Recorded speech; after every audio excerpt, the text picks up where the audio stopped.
New York city mayor ഇലക്ഷനിൽ early voting നാളെ ആരംഭിക്കുകയാണ്. നാളെ എന്ന് പറഞ്ഞാൽ ഒക്ടോബർ 25 ശനി. അപ്പോൾ ഇലക്ഷൻ 4 തീയതി നവംബർ 4.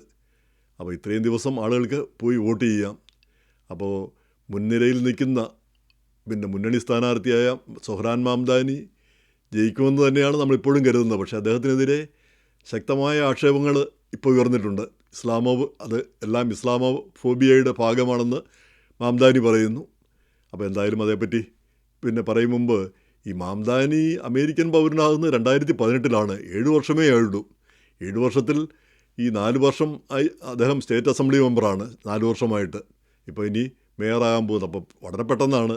അപ്പോൾ ന്യൂയോർക്കിൻ്റെ ഈ ചരിത്രവും ആ ന്യൂയോർക്കിൻ്റെ വിജയഗാഥകളിലും അല്ലെങ്കിൽ പരാജയത്തിലുമൊക്കെ ആ കാലഘട്ടത്തിലൂടെയൊക്കെ കടന്നുപോയ ഒരു വ്യക്തിയാണ് അദ്ദേഹമെന്ന് നമുക്ക് പറയാനാവില്ല. 33 വയസ്സേ ഉള്ളൂ, പ്രായം കുറവാണ്. അപ്പോൾ ഈ ന്യൂയോർക്ക് ശരിക്കും ഒരു ന്യൂയോർക്കറാണോ എന്നുള്ള സന്ദേഹം പോലും ഇപ്പം പലരും ഉന്നയിക്കുന്നു. പുതിയതായിട്ട് അദ്ദേഹത്തിനെതിരെ വന്നിരിക്കുന്ന ആരോപണങ്ങൾ ഈ ഇസ്ലാം മതവുമായിട്ട് ബന്ധപ്പെട്ടാണ്. അത് ഇസ്ലാമോഫോബിയാണെന്ന് മാംദാനി ഇന്ന് ശക്തമായിട്ട് പറഞ്ഞിട്ടുണ്ട്. അപ്പോൾ ഇന്നലെ ഈ എതിർ സ്ഥാനാർത്ഥി മുൻ ഗവർണർ ആൻഡ്രൂ കോമോ ഒരു ഇൻ്റർവ്യൂവിൽ സിഡ് റോസൻബർഗ് എന്നോ മറ്റോ പറഞ്ഞൊരു ഒരാളുടെ പോഡ്കാസ്റ്റിൽ ചോദ്യം ഇതായിരുന്നു, ഇങ്ങനെ അടുത്തൊരു 9/11 വന്നു കഴിഞ്ഞാൽ, അടുത്ത തവണ 9/11 വന്നു കഴിഞ്ഞാൽ അപ്പം മേയറായിട്ട് മാംദാനി ആയിരിക്കും ഇരിക്കുന്നത്. അപ്പോൾ അങ്ങനെ വന്നു കഴിഞ്ഞാൽ എന്തായിരിക്കും എന്നതിനെ പറ്റി അപ്പോൾ റോസൻബർഗ് തന്നെ പറയുകയാണ്, മാംദാനിക്ക് സന്തോഷമായിരിക്കും, ചിരിക്കും. ഈ കാരണം ആക്രമിക്കാൻ വരുന്ന മുസ്ലിങ്ങളാണെന്നും അതുകൊണ്ട് ഇദ്ദേഹം മുസ്ലിം ആയതുകൊണ്ട് അദ്ദേഹം അതിനെ അനുകൂലിക്കുമെന്നുള്ള രീതിയിൽ സംസാരിക്കുകയുണ്ടായി. ആൻഡ്രൂ കോമോ അല്ല, അത് ആ ഇൻ്റർവ്യൂ ചെയ്ത ആളാണ് ആ രീതിയിൽ പറയുന്നത്. പക്ഷേ എന്തായാലും അത് ഇസ്ലാമോഫോബിയയുടെ മറ്റൊരു പ്രകടനമായിട്ടാണ് മാംദാനി വിശേഷിപ്പിക്കുന്നത്. കാര്യമുണ്ട്. ഇന്ന് ഏതോ ഒരു മോസ്കിൽ ചെന്ന് അദ്ദേഹം സംസാരിക്കുകയും ചെയ്തു.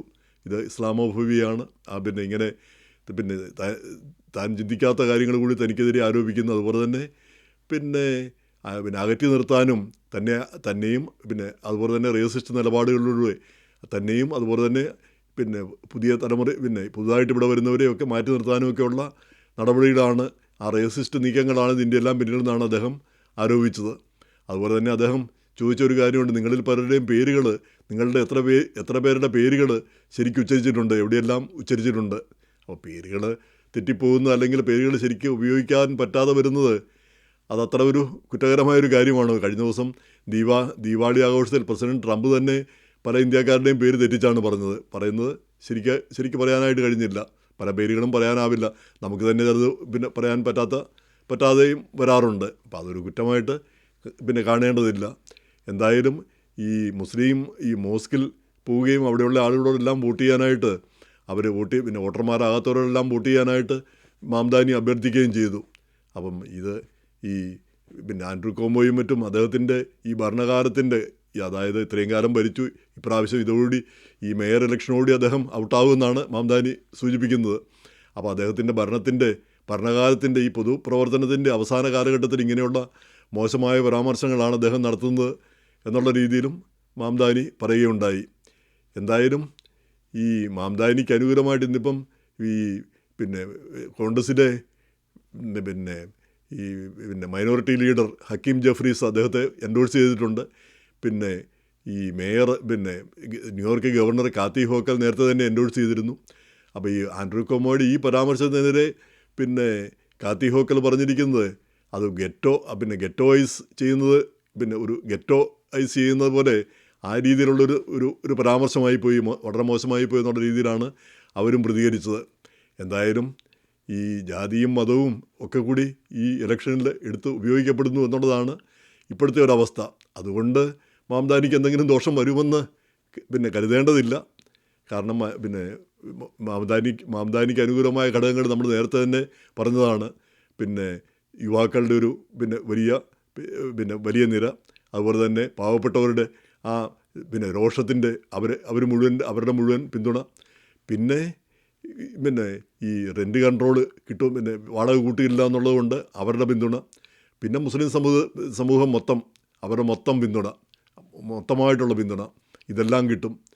അപ്പോൾ അതുകൊണ്ട് മാംദാനി പരാജയപ്പെടാനുള്ള സാധ്യതകളൊന്നും കാണുന്നില്ല.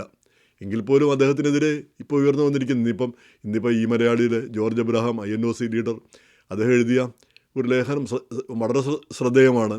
അതായത് പിന്നെ ഈ അമേരിക്കയായത് ആ ക്യാപിറ്റലിസം കൊണ്ടും ആളുകളുടെ ആ എൻ്റർപ്രണർ ആ സ്പിരിറ്റ് കൊണ്ടാണ്. അല്ലാതെ ഇവിടെ സോഷ്യലിസ്റ്റ് പിന്നെ ആശയങ്ങളും ഇവിടെ ഈ ആളുകൾക്ക് എന്തെങ്കിലും കഞ്ഞി വീഴ്ത്ത് നടത്തി ആ രീതിയിലല്ല ഇവിടെ ഈ രാജ്യം വളർന്നു വന്നത്. അപ്പോൾ അത് മാറ്റും ഇവിടെയെല്ലാം സോഷ്യലിസ്റ്റ് ആശയങ്ങൾ കൊണ്ടുവരും. പിന്നെ വണ്ടിക്കൂലി കൊടുക്കാതെ പിന്നെ ചാർജ് കൊടുക്കാതെ ബസ്സിൽ യാത്ര ചെയ്യാം, അല്ലെങ്കിൽ ട്രെയിനിൽ യാത്ര ചെയ്യാം, അല്ലെങ്കിൽ ഗ്രോസറിക്ക് പിന്നെ വില കുറച്ച് ഗ്രോസറി കൊടുക്കുക. ഇങ്ങനെയുള്ള കാര്യങ്ങൾ പല കാര്യങ്ങൾക്കും ആളുകൾക്ക് സഹായം എത്തിക്കുന്നുള്ള ആ രീതിയിൽ. അതുകൊണ്ടല്ല ഈ രാജ്യം വളർന്നു വന്നത്. അങ്ങനെയുള്ള രാജ്യങ്ങളൊക്കെ പിന്നോക്കം പോവുകയാണ് ചെയ്തതെന്നാണ് അദ്ദേഹം സമർത്ഥിക്കുന്നത്. അതിൽ കുറേ കാര്യമുണ്ട് എന്നെനിക്ക് തോന്നുന്നു. കാരണം ഇപ്പം ഞാനും പിന്നെ ഈ മലയാളി തുടങ്ങുന്ന കാലത്ത്, അതായത് 96-97 ആ കാലഘട്ടത്തിലാണ് ആമസോൺ തുടങ്ങിയത്. അതിനുശേഷമാണ് ഗൂഗിൾ തുടങ്ങുന്നത്. അവരെവിടെ നിൽക്കുന്നു, ഈ മലയാളി എവിടെ നിൽക്കുന്നു? അപ്പം എൻ്റർപ്രണർ പിന്നെ ആ കഴിവുകളും ആ സാധ്യതകളും ഉപയോഗപ്പെടുത്താനുള്ള ആ സൗകര്യങ്ങൾ അത് അമേരിക്കയിലുള്ളതാണ്. അപ്പോൾ അതെല്ലാം നമ്മൾ മാറ്റിമറിക്കാനായിട്ട് ശ്രമിക്കരുത് എന്നാണ് അദ്ദേഹം പറയുന്നത്. കുറച്ച് കാര്യമുള്ള കാര്യം തന്നെയാണ്. പക്ഷേ അതേസമയം തന്നെ പിന്നെ ബസ് യാത്രയ്ക്ക് പിന്നെ പൈസ മേടിച്ചില്ലെങ്കിലോ അല്ലെങ്കിൽ ഗ്രോസറി വില കുറച്ച് കൊടുത്തുകൊണ്ടോ അതൊന്നും സോഷ്യലിസമല്ല. ആളുകൾക്ക് കുറച്ച് ഉപകാരപ്രദമായ കാര്യങ്ങൾ. കാരണം എല്ലാവർക്കും എലോൺ മസ്ക് ആവില്ല. എലോൺ മസ്ക് നമുക്കറിയാം, അദ്ദേഹം ഇവിടെ വന്നത് സ്റ്റുഡൻറ്റ് ലോണൊക്കെ എടുത്താണ് പഠിച്ചത്. അങ്ങനെ പഠിച്ച ആളാണ് ഇന്നിപ്പോൾ ലോകത്തിലെ ഏറ്റവും വലിയ കോടീശ്വരനായി മാറിയത്. അപ്പോൾ അത് എല്ലാവർക്കും കഴിയുന്ന കാര്യമല്ല. സാധാരണയായിട്ട് നമുക്ക് നടക്കുന്ന കാര്യം എന്താണ്? നമ്മൾ എത്ര ശ്രമിച്ചാലും ഒരിടത്ത് എത്തിപ്പെടാതെ പോവുക എന്നുള്ളതാണ് ഒരു 95% ആളുകളുടെയും ഒരു 98% ആളുകളുടെയും സ്ഥിതി. അവർ അധ്വാനിക്കാഞ്ഞിട്ടല്ല, കഷ്ടപ്പെടാഞ്ഞിട്ടല്ല, പക്ഷേ അവർ ഒരു പരിധിക്കപ്പുറം പോകാൻ അവർക്ക് കഴിയില്ല. അപ്പം ഞാനൊക്കെ പറയുന്നത് അത് നമുക്ക് ആ തലവരയ്ക്ക് അപ്പുറത്ത് പോകാൻ പറ്റത്തില്ല. അതാണ് പലപ്പോഴും എനിക്കും തോന്നിയിട്ടുള്ളത്. അപ്പോൾ അത് അങ്ങനെ വലിയ വിജയം കൈവരിക്കുന്നവർ ഒരു പരിധി വരെ കുറേ ആളുകളുണ്ടാവാം. അതുകൊണ്ട് ബാക്കിയുള്ളവർ കഷ്ടപ്പെടണം എന്നർത്ഥമില്ല. അവർക്ക് സഹായങ്ങളും സൗകര്യങ്ങളും എത്തിക്കുന്നത് തെറ്റായ ഒരു കാര്യമല്ല. അത് സോഷ്യലിസം എന്നതിനെ വിളിക്കുന്നതും ശരിയല്ല. അപ്പം മംദാനിയുടെ ആ നിലപാടുകളോട് നമുക്ക് വിയോജിക്കാൻ എനിക്ക് കഴിയുന്നില്ല. അങ്ങനെ ആളുകൾക്ക് വില കുറഞ്ഞ് ഗ്രോസറി കൊടുക്കുക, അതുപോലെ തന്നെ കൊച്ചുകുട്ടികളെ നോക്കാനുള്ള സംവിധാനം ഒരുക്കുക. കാരണം ഈ കൊച്ചുകുട്ടികളെ നോക്കുന്നത് വലിയ പ്രശ്നമാണ്. ജോലിയൊക്കെ ഉള്ള ആളുകൾ, ചെറിയ ജോലിയാണ്, ചെറിയ ശമ്പളവുമാണ്. അതുപോലും കിട്ടണമെങ്കിൽ പിന്നെ കൊച്ചുകുട്ടികളെ നോക്കാനോ ഒന്നും അവരുടെ വീടുകളിൽ ആളുകളുണ്ടാവില്ല. ഇപ്പം നമ്മുടെയൊക്കെ ഇന്ത്യൻ വീടുകളിലാണെങ്കിൽ നമുക്ക് ആരെങ്കിലുമൊക്കെ നമ്മുടെ ഗ്രാൻഡ്പായോ അങ്ങനെ ആരെങ്കിലുമൊക്കെ സഹായിക്കാനുണ്ടാവും. പക്ഷേ ഈ ആഫ്രിക്കൻ അമേരിക്കൻസിൻ്റെയും അങ്ങനെയൊക്കെ ഉള്ളവരുടെ വീടുകളിൽ അതൊന്നും കണ്ടുവന്നു വരില്ല. അപ്പോൾ അവരെയൊക്കെ സഹായിക്കാൻ അതിനുള്ള സംവിധാനമൊക്കെ ഒരുക്കുന്നത് അതൊന്നും സോഷ്യലിസമായിട്ട് നമ്മൾ കണക്കാക്കാൻ പാടില്ല. അതൊരു വെൽഫെയർ സ്റ്റേറ്റാണ് അമേരിക്ക. ഒരു വലിയ രാജ്യമാണ്. അമേരിക്കയ്ക്ക് ഇതെല്ലാം അഫോർഡ് ചെയ്യാൻ കഴിയും. ഇവരെയും ഉയർത്തിക്കൊണ്ടുവരാനായിട്ട് അമേരിക്കയ്ക്ക് കഴിയും എന്ന് തന്നെയാണ് ഞാനും വിശ്വസിക്കുന്നത്. എങ്കിലും ഈ ഇസ്ലാമോഫോബിയ, ഈ ജാതി മതം ഇത് കൊണ്ടുവരുന്നത് ഒരു ഖേദകരമായ കാര്യം തന്നെ. അതേസമയം തന്നെ ഇസ്ലാമോഫോബിയ മാംദാനി പറയുമ്പോൾ മാംദാനി എന്താ പറയുന്നത്? ഇസ്രായേലിനെതിരെ പറയുന്നു. ഇസ്രായേൽ എന്ന രാജ്യം നിലനിൽക്കാനേ അവകാശമില്ല മാംദാനി പറയുന്നു. ഗ്ലോബലൈസ് ഇന്തിഫാദ. ഈ ഇന്തിഫാദ എന്ന് പറയുന്നത് എന്താ? അവരുടെ എന്തോ തരം വിപ്ലവം അത് ഗ്ലോബലൈസ് ചെയ്യുക, ഇങ്ങനെയൊക്കെയുള്ള കാര്യങ്ങൾ. അതുപോലെ തന്നെ ഈ മാംദാനി വന്നു കഴിഞ്ഞാൽ യഹൂദർക്കെതിരെ ആൻറ്റിസെമിറ്റിസം ശക്തിപ്പെടുമെന്നാണ് യഹൂദരെല്ലാം പേടിക്കുന്നത്. അപ്പോൾ അതൊന്നും ശരിയല്ല.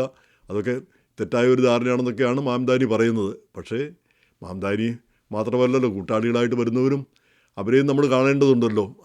ഏതൊക്കെ ആളുകളൊക്കെ ആയിരിക്കും അദ്ദേഹത്തിൻ്റെ സഹായികളായിട്ട് വരികയും സിറ്റിയുടെ നിയന്ത്രണം ഏറ്റെടുക്കുകയും ഒന്നും നമുക്ക് പറയാനാവില്ല. എന്തായാലും പേടിക്കേണ്ടതായിട്ടൊന്നും ഇല്ല എന്ന് നമുക്ക് കരുതാം. എങ്കിലും ഇതൊക്കെ ചർച്ച ചെയ്യുന്നത് എപ്പോഴും നല്ലത് തന്നെ.